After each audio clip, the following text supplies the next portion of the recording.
Hello. So today we're going to talk about why your low-fat foods are actually not helping you lose weight. It might actually be doing the opposite and making you gain weight. So to give you a little bit of background on understanding on why low-fat foods even came about to begin with, is that back in the 90s there was a low-fat diet craze. And during this time, the food manufacturers took notice and wanted to provide foods to the consumers who were doing this low fat foods diet. So, what they did is they took the fat out of their foods, tasted it, and realized it tasted not good at all. Like it didn't taste good, kind of tasted like crap. So, in during that time, they had to figure out, well, how are we going to be able to sell this if it doesn't taste good? So they had to tweak and change, and they added in more artificial ingredients. And one of the ingredients that they added back in full force, was sugar. And why they added sugar was one, because it tastes delicious and it's addictive. So it makes you want to eat more, and it made that low fat food that tasted kind of like crap before now tasting delicious. So to them, problem solved. Low fat, added sugar, delicious. So why not?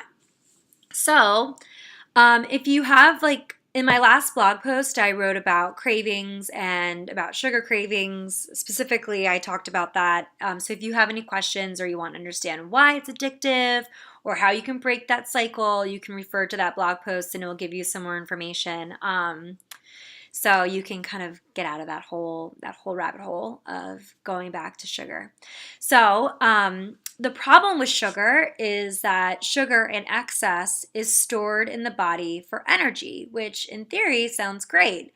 But when you have too much of it, your body doesn't need it for energy. It's not burned off for energy, and it actually is stored as fat. And it's mainly stored in that midsection, that little pudge at the bottom of your stomach there that every girl wants to get rid of. That sugar is making that happen, and those low fat foods are chock full of sugar. So it's really contradictory that you're eating this low fat diet food and it's actually containing ingredients that are going to make you gain more weight.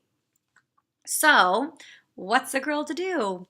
So, my choice and what I tell my clients to do is to actually choose the full fat foods.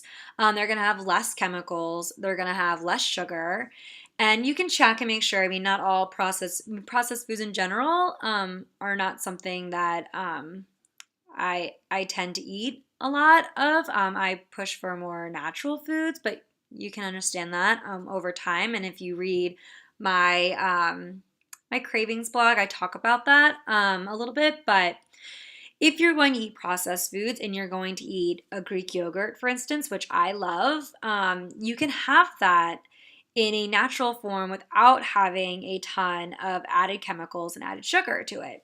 So the best way to do that is to actually purchase the full fat plain Greek yogurt, which I'm sure you're looking at me like, that tastes like chalk and it's like really tart. I actually use just the plain for like a sour cream substitute. So I hear ya, it's not tasty. But there are ways to make it taste delicious and without having a ton of that artificial ingredients added in and having all of that nasty refined sugar added in as well. And the way to do that is if you buy Greek yogurt, put a little bit of honey in there or stevia, or I like putting fresh berries in there, or I even juice some of my own juice and put a little bit of that in there too, and then mix it up, and then it has a little bit of sweetness to it and it's not as tart. And you can do this with any types of yogurt and things like that as well.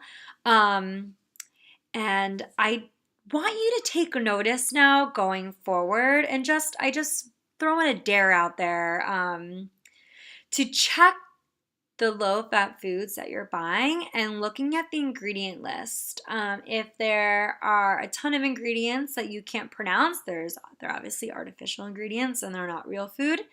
But I guarantee that you're gonna see added sugar as one of the ingredients that's added back into the low-fat foods. And if you compare it to the full-fat Greek yogurts or the other yogurts or full-fat foods, you won't see it as much. So I think making those smarter choices and those little tricks, those little things that you can understand a little bit better. If you start taking more notice and start reading the ingredients, you'll be well on your way to getting rid of those pesky little belly weight right there. And as part of that, I want to challenge you to count the chemicals rather than counting the calories in your food and the fat content.